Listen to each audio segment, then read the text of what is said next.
마가복음 13장 9절에서 13절까지의 말씀. 너희는 스스로 조심하라.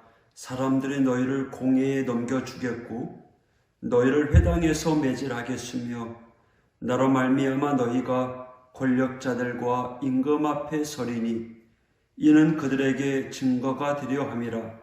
또 복음이 먼저 만국에 전파되어야 할 것이니라.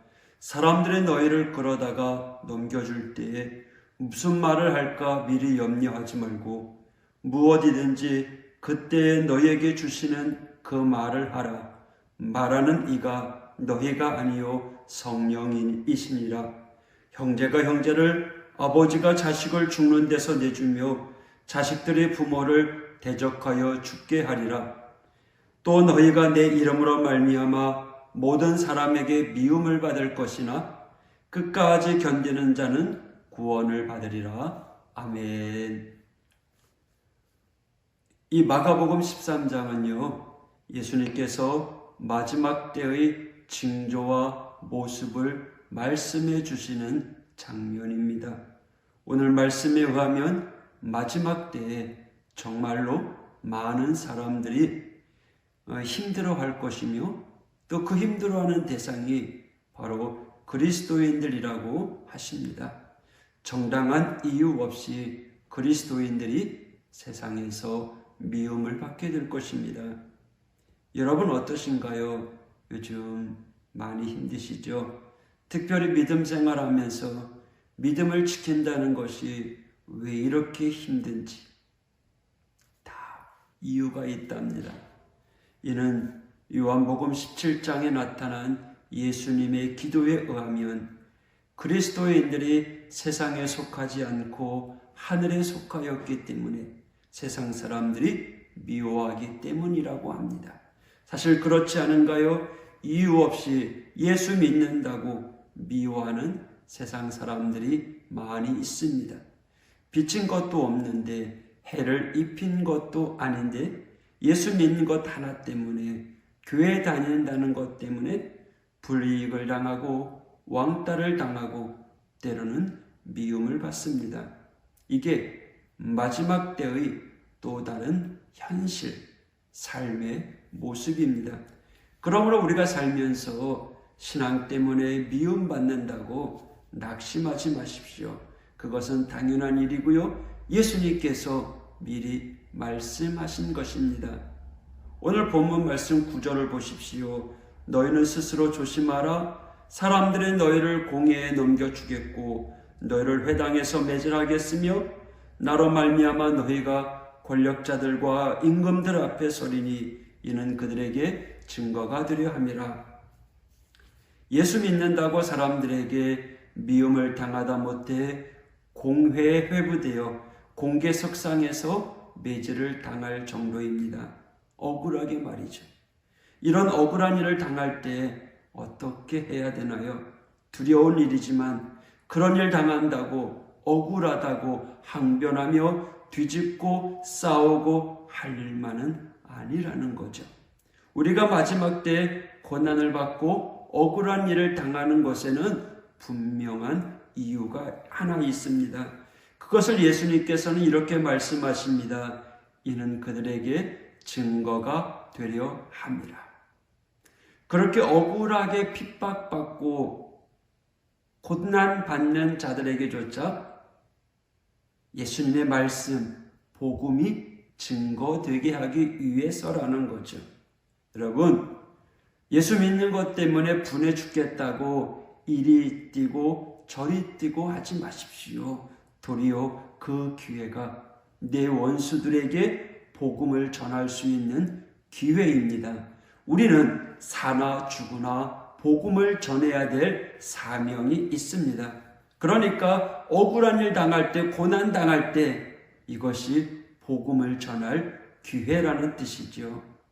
바라기는 성도 여러분, 억울한 일을 당하고 힘든 일을 당할 때 낙심하지 말고 주께서 여러분에게 힘을 주시어 우리 앞에 놓여져 있는 핍박조차도 그리고 핍박하는 이들까지도 여러분의 믿음의 자세로 세상이 달라지고 그들도 변화될 것입니다. 10절에 보니까 복음이 만국에 전파되어야 된다라고 말씀하고 있지 않습니까?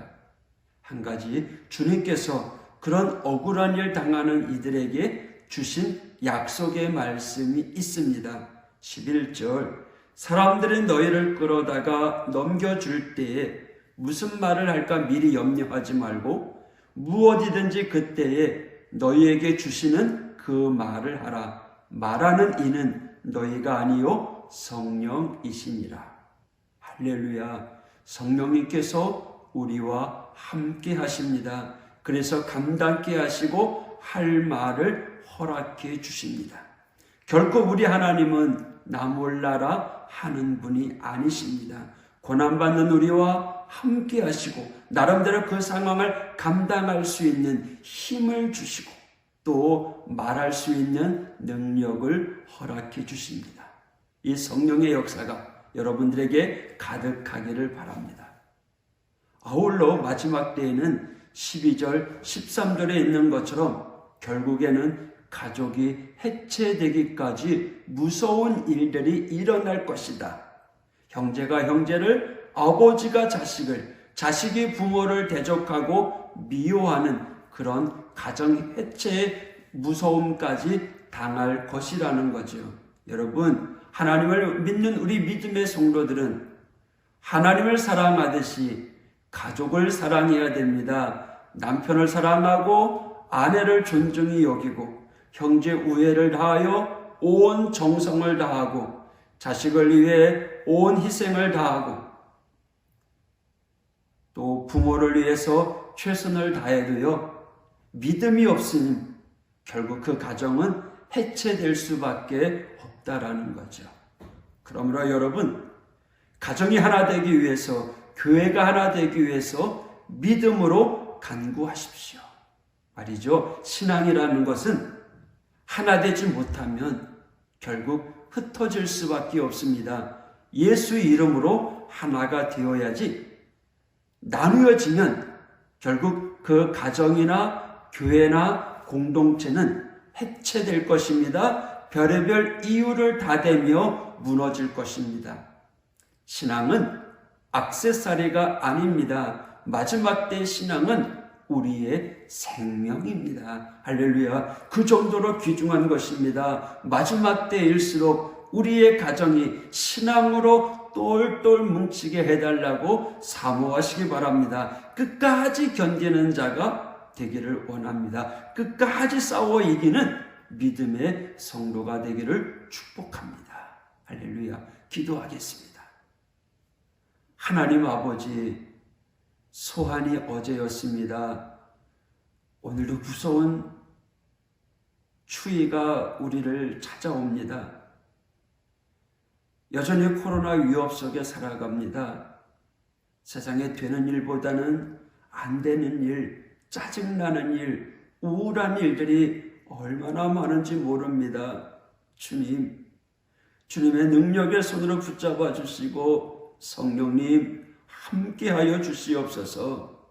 우리 하우재단의 모든 믿음의 성도들 주님의 능력의 장중에 붙잡아 주셔서 우리의 믿음을 흔드는 악한 사탄 권세들, 세상의 수많은 유혹들 물리쳐 주시고 믿음으로 승리하는 하나님의 백성, 축복의 백성 되게 하여 주시옵소서. 오늘도 영육간에 강건하게 하여 주시옵소서. 예수님 이름으로 기도하였습니다.